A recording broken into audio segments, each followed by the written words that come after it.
बिस्मिल्लाहिर्रहमानिर्रहीम, अस्सलाम वालेकुम, हेलो एंड वेलकम। उम्मीद है आप सब खैरियत से होंगे। आज हम बहुत खुश हैं। उसकी वजह ये है कि एक जंग का माहौल, एक जंग लड़ाई का, कशीदगी का, फिर उसके बाद उसमें एक खुशी की खबर। और खुशी की खबर ये कि पाकिस्तान ने जो है फिर जब उनको रिप्लाई किया, रिबटल उनको मिला, ठीक है, और वो रिबटल से उस बैटलफील्ड की जो थी ना, उनकी सारी की सारी वो शेखियाँ और वो गिदड़ बबकियाँ इंडिया की, और फिर उसके बाद अपना नरेंद्र मोदी, और फिर उसके बाद उनका गोदी मीडिया, वो सारा का सारा जो है ना वो उसका जो है शैटर करके ना तो एकदम से वो ग्राउंड पर आ गिरा। ये आज फिर मैंने ये कैप जो है ना वो फौजी कैप पहनी हुई है। उसकी वजह ये है कि मैं सल्यूट करता हूँ अपनी पाक फौज को, और फिर उसके बाद जिन्होंने इस क्राइसिस से निकाला, पाकिस्तान को ही नहीं निकाला बल्कि तरस खा के इंडिया को भी निकाल दिया, और इंडिया को ही नहीं निकाला बल्कि पूरे एशिया को और पूरी दुनिया के अमन को जो है वो उन्होंने किया, दोबारा से उसको बहाल कर दिया। तो थैंक्स टू ऑल आर्मी, और फिर उसके बाद पाकिस्तान आर्मी, पाकिस्तान के जो आर्मी चीफ हैं। तो ये बात, एक बात। दूसरी बात ये है कि फिर 17 मई का जो मैच हुआ, उस मैच के अंदर खुद आर्मी चीफ चल के आए और उन्होंने मैच देखा। वहाँ पर एक सेरेमनी भी हो गई, फिर उसके बाद आतिशबाजी का मुजाहरा भी किया। तो मैं कहता हूँ कि खुशियों के शादियाने बजे बाकायदा, और फिर उसके बाद ये सारे ही क्रेडिट जो है ना ये अल्लाह के फजल से ये सब कुछ जो है ना हमें अल्लाह नसीब करे, और इसी तरह ही चलते रहे। और उधर दूसरी तरफ से अगर हम इंडिया में चले जाए तो इंडिया में भी 17 तारीख को जो है वो IPL जो है ना वो दोबारा बहाल तो हो गई, इनके रीस्टार्ट होगी, रीशेड्यूल जो उसकी थी। लेकिन वो देखे ना कुदरत को भी ये बात जो है ना वो कि वो उसके यहाँ जो है ना वो फिर बारिश ने जो है वो मैच नहीं होने दिया। तो बारिश की वजह से वहाँ पर मैच जो है वो KKR का और बंगलुरु का मैच बंगलुरु में ही था। तो इसकी वजह से, इस मैच के अबंडन होने की वजह से KKR जो कि डिफेंडिंग चैंपियन है वो इवेंट से फारिग हो गए। सो एनीवेज अल्हम्दुलिल्लाह, अल्हम्दुलिल्लाह, by the grace of almighty Allah सुब्हानहू व तआला, ये सारी कामयाबियाँ, सारी इज्जतें और सारी खुशियाँ फिर लौट आई हैं, लेकिन सिर्फ पाकिस्तान में इज्जत और फ़ख्र के साथ। और उसका जो है अलम फिर जो है ना वो आर्मी चीफ ने खुद अपना इसमें रावलपिंडी स्टेडियम के अंदर जो है ना वो खुद बैठ के मैच को देख के, और फिर उन्होंने एक दफ़ा फिर ये साबित कर दिया कि अल्हम्दुलिल्लाह हम सिर्फ निडर ही नहीं हैं बल्कि जो है ना एक स्टेप उससे भी आगे अल्लाह के फजल पर और अल्लाह पर तवक्कल करके जो है ना जो हम काम करते हैं उसमें फिर अल्लाह की मर्जी शामिल हाल होती है। बुनियाद मरसूस को भी अल्लाह ने अपने नाम की ही बरकत से जो है वो कामयाबी दी, और अल्हम्दुलिल्लाह आगे भी कामयाबियों का सिलसिला जारी रहेगा। कौम को सबसे बड़ी बात यह है 1 यूनिट कर दिया इस एक जो है ना एक शॉकिंग न्यूज़ ने, और एक जो है ना जो मुसल्लत की जाने वाली जो थी अपना जंग थी। वापस आ जाते हैं अपने क्रिकेट के ऊपर, और अभी तक अगर किसी ने चैनल को सब्सक्राइब नहीं किया तो अपने इस फेवरेट चैनल को सब्सक्राइब कर लीजिए, लाइक करना और शेयर करना ना भूलिएगा। मैंने कल की आपने वीडियो देखी, उसके अंदर मैंने एक प्रेडिक्शन की थी। मैंने कभी भी दावा नहीं किया। शाह जी के पास बैठते हैं ना तो बहुत सारी सेंसेस जो है ना वो रोशन हो जाती हैं, दिमाग की बत्तियाँ ऑन हो जाती हैं, और उन्हीं की बुनियाद के ऊपर जो ना मतलब कि मैंने आपको बताया था कि एक वाज़ेह फ़र्क होगा और वो होगा तजर्बा। देखें अपना उसने डेविड वार्नर, ठीक है, उनकी थ्रू आउट जो है ना मतलब कि ये सीज़न बेहतरीन चल रहा है, और उनकी जो है ना मतलब कि शानदार इनिंग्स, फिर उसी के ही कॉन्फिडेंस की वजह से नीचे खुशदिल शाह भी, फिर मोहम्मद नबी भी, उन्होंने भी जो है ना ज़बरदस्त इनिंग्स खेली, और जेम्स विनिस ने मतलब कि 50+ किया। तो 237 के 234 हुआ। तो उसकी वजह से जो है ना वो फिर बावजूद इसके कि साइम ने 47 किया और बाबर आजम ने नो डाउट कि अच्छी इनिंग्स खेली, लेकिन वो प्रेशर जो था, और उस प्रेशर की वजह से जो ना वो कराची किंग्स जो है ना वो ये मैच जीत गया। और फिर उसके बाद हमारी प्रेडिक्शन अल्हम्दुलिल्लाह आपके इस फेवरेट चैनल की प्रेडिक्शन जो है वो बिल्कुल एक दफ़ा फिर दुरुस्त साबित हुई है। इसके ऊपर तो फिर एक लाइक बनता है, एक सब्सक्राइब करना तो बनता है, और एक शेयर करना तो बनता है। एनीवेज फिर वापस आ जाए। शाह जी, ये सारी एक दफ़ा माजरत के साथ बहुत ही लंबा हो गया था क्योंकि इवेंट्स इतने ज़्यादा थे। तो ओवर टू यू सर, क्या फरमाएंगे? बहुत अच्छा आपका इंट्रो। तो माशाल्लाह सबसे बड़ी बात है कि जो सबसे बड़ी खुशी की बात थी कि इसमें मैं मुझसे नकवी को क्रेडिट दूंगा कि जिस तरह उन्होंने कल के मैच को एक मतलब एक नई तर्ज से करके उसमें खुशियाँ बखेरी, तराने पड़े। आज साहिल बगाते शाह साहब थे और लोग थे, उन्होंने बड़ा अच्छा किया। बच्चे झंडे ऐसे करके हिला रहे थे तरानों के साथ, ऊपर भी लोगों के पास हाथों में झंडे थे। सामने जो देखा एकदम नज़र पड़ी तो सिर्फ सलार के ऊपर पड़ी, साथ मुझसे नकवी साहब बैठे थे, कुछ और लोग बैठे थे। तो उस मैच की जो मतलब असल जो यादगार है वो इस मैच की जंग की फ़तह की जो की गई है, जंग की फ़तह का जो जश्न क्रिकेट के अंदर मनाया गया उससे सारा वो हो गया।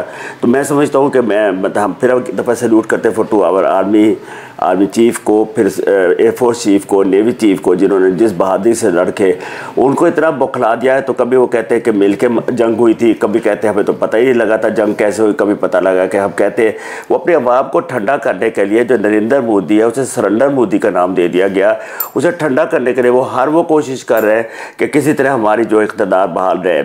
और जिस तरह जय शाह का फादर अमित शाह कोई जिस तरह अमित शाह ही नाम जैसे उसको बेइज्जत किया गया, वो एक दिन पहले वहाँ गया कि या पंजाब के किसी इलाके में और उसने वहाँ जाके कुछ झूठ सच बोला, उसके बाद जो झूठ बोला उस पर इतना बेइज्जत हुआ, उसके खिलाफ नारे लगे और उसके खिलाफ जुलूस निकले। तो फिर एक दफ़ा अल्लाह रब्बुल जलाल जिसने हमें इतना बड़ी फ़तह दी और उसने हमेशा ही फ़तह दी। लेकिन मैं वो बात करने लगा नबी पाक सल्लल्लाहु अलैहि वसल्लम की, वो जंग ओहद की थी शायद बात कि मुसलमानों माल को लूट खूट तो जो हो सकता काफ़िर कुफार फिर तैयारी कर रहे हूँ। जंग ओहद की बात ही है सर।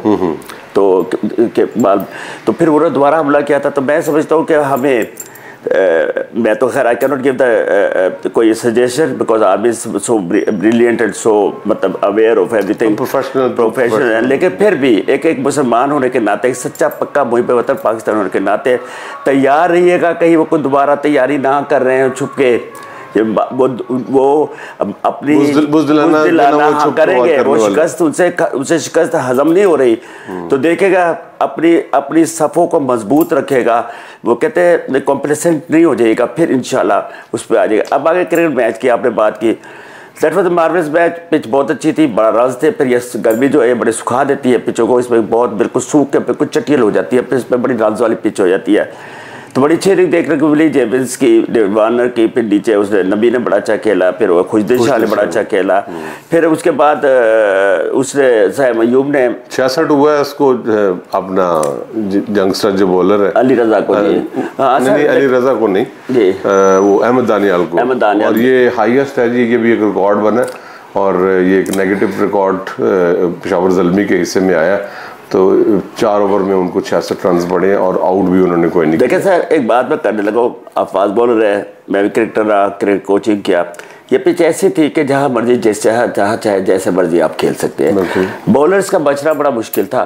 फिर उसको आखिरी ओवर्स में आया, उसको ज़्यादा मार पड़ी। जब बैट्समैन का ऐसी पिच पे बल्ला खुल जाए और वो ऐसा बैट्समैन हो जो हिटर हो और बहुत ज़्यादा मतलब हिट मारना जानता हो, तो बॉलर की सर्वाइवल ज़रा मुश्किल हो जाती है। अगर वो बाहर जाता तो वाइड हो जाता है, अंदर करता तो छिक्का पड़ जाता, पीछे करता छिक्का, क्योंकि बॉल उसमें बल्ले पीछे पड़ी हुई नज़र आ रही थी बैट्समैन को, ये आपको मतलब नज़र आ रही थी, बड़ी अच्छी नज़र आ रही थी। तो मेरे ख्याल में अली रज़ा को भी नहीं आपके वो डिस्क्रेडिट देंगे, ठीक है वो बॉलिंग कर रहा है, उसको इस गर्मी के मौसम में फास्ट बॉलर्स की मौत होती है जैसे बॉलिंग कर रहे हैं।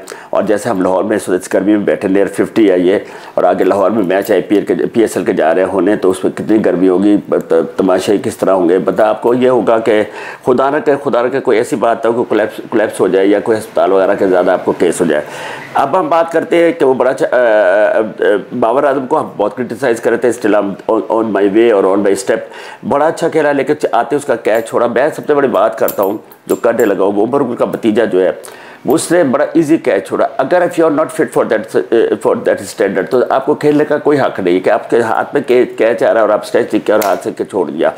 Super fitness is always to be there, चाहे गर्मी हो चाहे सख्त सर्दी हो। का बात पे आपको सख्त सर्दी में खेलना पड़ता है, बात पे आपको रेनी मौसम में खेलना पड़ता है, बात पे आपको सख्त गर्मी में खेलना पड़ता है। तो आप फिटनेस, तो मैंने देखा कि ये बड़ा आपकी फिटनेस जो है वो बड़ा क्वेश्चन मार्क है। इस सारी सुपर लीग में फिटनेस बड़ा क्वेश्चन मार्क है। और फिटनेस जो ना हो तो फिर आपको बॉलर रन देते हैं, ये याद रखें। और फिटनेस ना हो तो फील्डर जो है वो ज़्यादा रन देते हैं फील्डिंग में, कैचेस छोड़े। अब बाबर आजम अच्छा खेला, बड़ा अच्छा खेला, हम आप उसकी तारीफ कर रहे हैं, अपनी मतलब शुरू से नहीं लगा, बाद में उसके बल्ले में बॉल आने लगा। वो बात मुझे यहाँ पे जज दीजिए अपने देखने वालों को कि ये शादी का एक बड़ापन है और ये रिजर्व की बात है, ये विजन की और ये डेडिकेशन की बात है कि हमने किसी के लिए कोई जो है ना मतलब कि वो दिल में ना कोई ऐसी नाराज़गी या वो ऐसी वैसी कोई नहीं, किसी के लिए बायसनेस नहीं है। सिर्फ और सिर्फ यही है कि अगर हमारी एक हम भी अगर फ़र्ज़ करें कि कुछ खामी के ऊपर टेक्निकल जो ख़राबी है उसके ऊपर अगर हम बात नहीं करेंगे, मतलब मैं तो सियासियत में भी नहीं, शादी की बात कर रहा हूँ कि सारी उम्र जो है ना मतलब कि वो कोचिंग, काउंसलिंग, फिर उसके बाद प्लेइंग, सारी जो है ना फेजेस से गुजर के तो अब तो एक कॉम्पैक्ट एक मतलब कि जो है ना मतलब कि एक अपना कोच हो गया ना। तो इस वजह से शादी अगर पॉइंट आउट करते हैं तो वो प्लेयर्स के भले के लिए करते हैं। तो आज अगर फ़र्ज़ करें कि बाबर आजम हो, साइम अयूब हो या मतलब कि कोई भी हो, फ़हीम अशरफ ने अच्छी बॉलिंग की, हमने क्रेडिट दिया, एनीवेज ठीक है। तो ये शादी का बड़ापन है, ये हमेशा आप भी इसको मॉनिटर भी करते हैं, नोट भी करते हैं, और मेरे पास तो ये सारी चीज़ें आई विटनेस हैं। प्लीज़ जी बिल्कुल सही कह रहे हैं। अगर वो पाकिस्तान के लिए फिर वही बाबर आजम, जो मैं कल एक किसी दोस्त से कह रहा था यार बाबर आजम मेरे पास की उसकी सारी फिल्म्स देखिए यार, बड़ा अच्छा खेलता था, क्या अच्छा खेलता, क्योंकि सामने जब खेल रहा था उसके बाद जब रिवाइव होता है दोबारा आप कभी कभी देखते हैं तो उस पर और चीज़ नज़र आती है। तो मैंने देखा कि वो बड़ा ऐसा अच्छा खेल रहा था कि आप सोच नहीं सकते। तो दैट वॉज मेरे लिए एक फ़ख्र था। मैं कहता ये बाबर आजम को हो क्या गया, बाबर आजम को हो क्या गया, लेकिन कल नज़र आया, उसमें करंट नज़र आया, थ्रिल नज़र आई है। अब चीज़ ये है कि वो पाकिस्तान की टीम में आता है, बांग्लादेश के खिलाफ क्या वो अपनी ये सारे लोग अपनी फॉर्म को बरकरार रख सकते हैं। क्योंकि ये मैं बाबर आजम को क्रिटिसाइज़ करने नहीं जा रहा, मैं पहले रहा, क्योंकि PSL का स्टैंडर्ड जो मैंने देखा, मैं और आप इस बात पे करने में बरमला है कि मतलब ये बरमला कहते हैं कि ये उसका वो स्टैंडर्ड नहीं है जो इंटरनेशनल क्रिकेट को मीट करता हो। क्योंकि ये क्रिकेट और है, वो क्रिकेट और है। जब आप किसी भी कंट्री के खिलाफ खेलते हैं, चाहे वो नेपाल वो कंट्री खेलती है आपके खिलाफ, तो ये जो है आपका बांग्लादेश आ रहा है, you don't take easy to Bangladesh, वो बड़ी अच्छी टीम है, यहाँ के आपको हरा के भी गई है। तो मेरे ख्याल में जब आप इंटरनेशनल स्टैंडर्ड से मीट करेंगे तो then I would say that you have got something from it. लेकिन ऑन द होल ये PSL इन तमाम प्लेयर्स को बड़ी अच्छी 20 ओवर्स की प्रैक्टिस। PSL में सर जी ना उसकी कोयटा ग्लैडिएटर्स ज़ाहिर है टॉपर हैं इस वक्त, और फिर उसके बाद कराची किंग्स ने भी प्ले ऑफ में कर लिया, क्वालिफाई कर लिया। पेशावर ज़ल्मी के ऊपर तलवार लटक गई है जी। शाजी की जो प्रेडिक्शन है वो तो आ गई है, और इनकी प्रेडिक्शन है कराची किंग्स के साथ, और टेक्निकली भी चीज़ें बता दी हैं। अब देखना यही है कि हम कहाँ खड़े हैं, आप कहाँ, और फिर उसके बाद ये टीम, और फिर उसके बाद PSL जो एकदम एक नई एनर्जी के साथ फिर दोबारा रिवाइव हुई है, और रिवाइव भी जो है ना वो फाते जंगजू जो है ना उनकी जो है ना वो क्या कहते हैं स्टैम्प के साथ हुई है, उनकी हलाशरी के साथ हुई है। तो हम always with my country, with our Pak Army and all our other stakeholders, they are very much committed to serve their country. Alhamdulillah. Thank you very much. Assalamu alaikum.